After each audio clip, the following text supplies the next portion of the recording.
Hi guys, rainy day out there, so it might be a bit noisy in the background. Bought this car from the range because I wanted to compare it to the cars that I bought in Poundland. I've already done a video where I've compared it to the Poundland cars, and it's not exactly the same. I'm going to convert it to hobby grade radio control, but in the meantime I thought I'd do a teardown, take it right down to its component parts so we can see what it's made from. So I've briefly put it back in the box so we can actually see it in the box. Cost me £3.99 in the range. It appears to be made by Open the Door. Never heard of them. Remote control, open the door, supercar. Super high speed, start. Remote control, open the door, full function, forward, backward, left, right, turn, stop. 1/22 scale racing. It appears to be the same size as these ones, which I think are listed as 1/24 scale, but don't worry about that. And somewhere it does actually tell us it's 27 megahertz. So we will take it apart because I want to nick the wheels off it to use on the radio control, the hobby grade radio control car.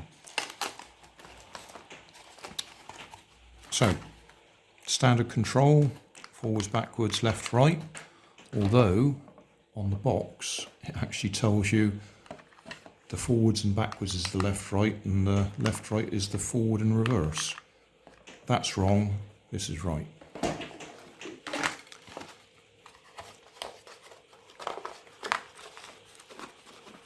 And so I'll put it all back together. We've already had it out once for a previous video. Little slot there for the aerial to come through, same as this one. But when we get it apart, you'll actually find the aerial doesn't come through there.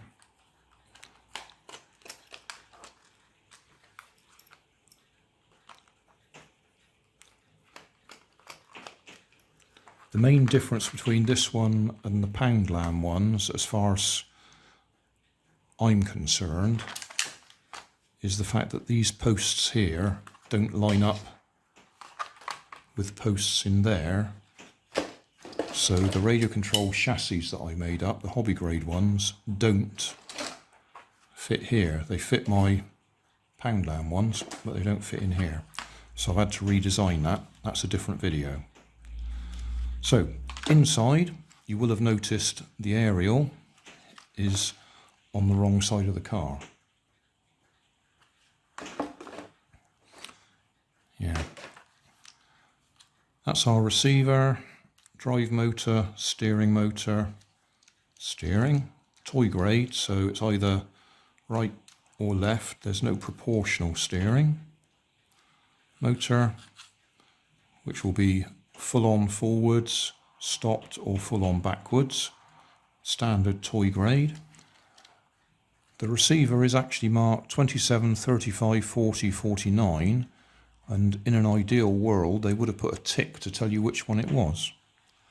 Then you've got V-, V+ for the battery, B and F, backwards, forwards, so those go to the drive motor, and then L and R for left and right go to the steering motor.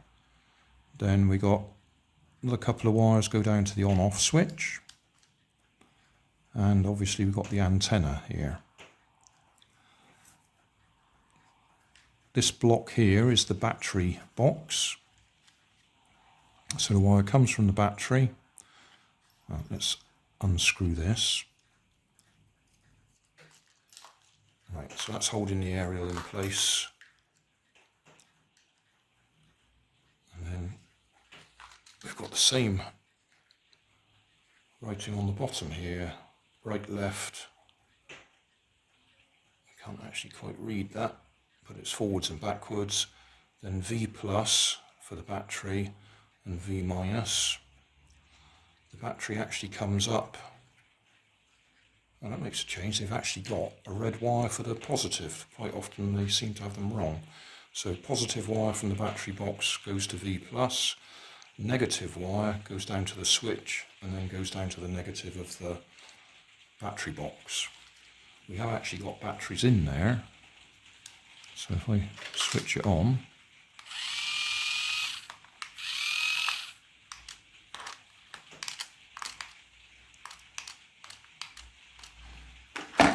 so, do the gearbox first? Yeah, we'll do the gearbox first.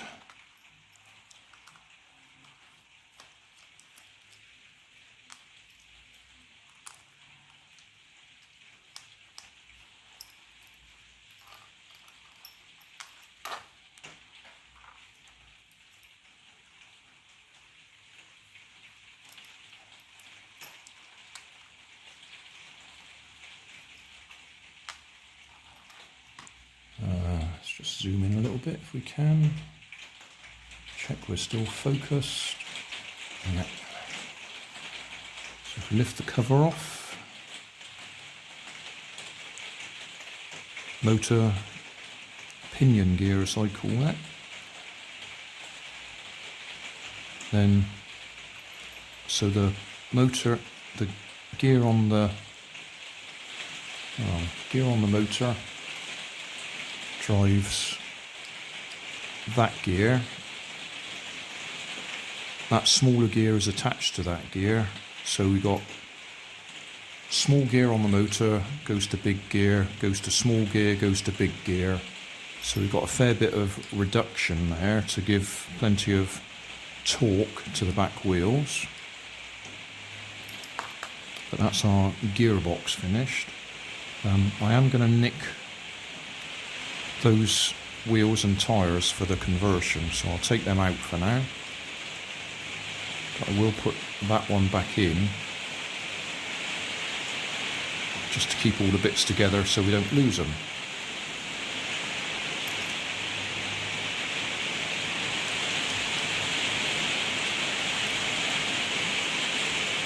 If you can still hear me over the rain.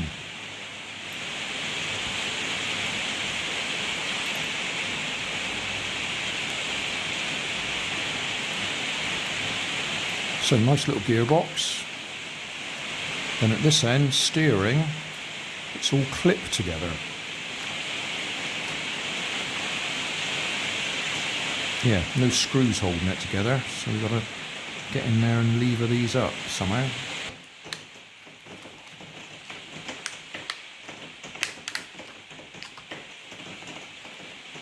So lift that out. Oh. So motor, gear, steering with a rack, so it's rack and pinion.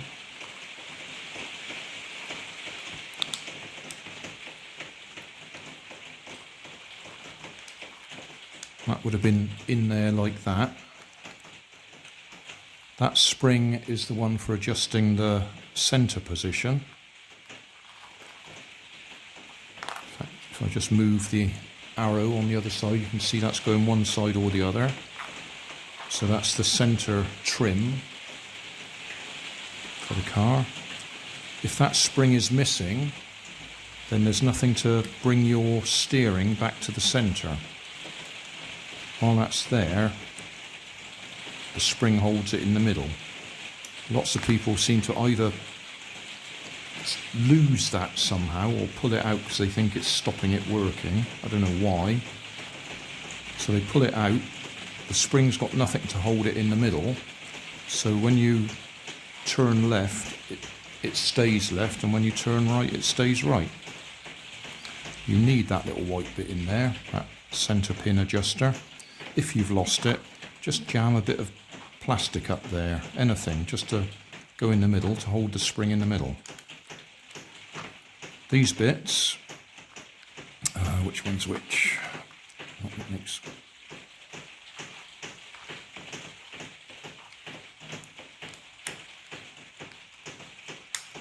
Right, so the steering gear, that one, when that spins round, that drives that one way or the other. That's what gives us the steering. And I'm going to pinch these wheels off here, so again I can use them on the hobby grade conversion. So that's all that's holding them in place. That goes in there. So there you are. That's the range supercar, or whatever they call it, radio control car that only cost me £3.99, which is pretty cheap. I mean, it's a pretty cheap car, but it does work. Thanks for watching. If you want more information, check down below in the video description. If you like this video, you might like this one up here. And if you want to subscribe, you can check out my channel over here.